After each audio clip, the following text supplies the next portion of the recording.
来继续来看考试院的前院长关中，做过立委、部长、国民党的副主席，有关老爷的称号。当年是划水的建党，结果互周刊来压料，讲定定乱停车，阻碍到社区来出入，甚至记载伊的司机甲厝边拍着伤。关中的太太背回讲，这是恶意来抹黑。 讲对方因为有违建，方要求爱停车位，所以就一直徛空找麻烦。讲伊司机嘛，互对方拍甲闹震动。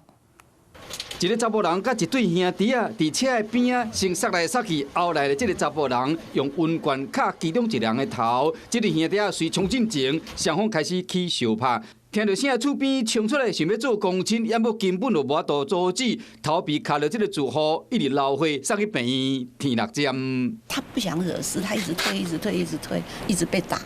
原来出手的查甫人是司机，而且这个头家有来历。前考试院长关中，伊捌做过立委甲传输部长。 较早是国民党副主席甲秘书长，被封为关老爷。今年已经84岁啊，10年前退休，甲太太查某孙仔住伫新店，和厝边指控讲伊的车挡着路。每一次他的车子就停在正中间挡路，那邻居车子过来以后，他看喇叭他都不理的，过5分钟、10分钟出来以后才回去动车，然后常常跟那个邻居起纠纷嘛。 当时是厝边塞车要卸头，和关中的车挡掉咧，甲司机就发生冲突。厝边指控关中的阿某故在司机拍人，是讲其他人嘛有话要讲。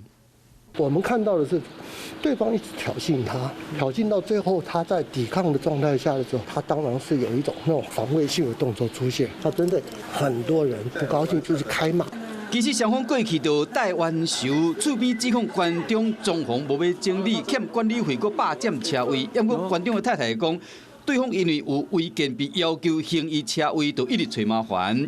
司机嘛，互拍甲闹震动，强调讲有真个厝边拢会当作证，停车纠纷煞变成社会新闻。Hello， 我是林仙怡，想要抢先掌握最及时的新闻资讯吗？赶快订阅、按赞、开启小铃铛，锁定华视新闻 YouTube 频道。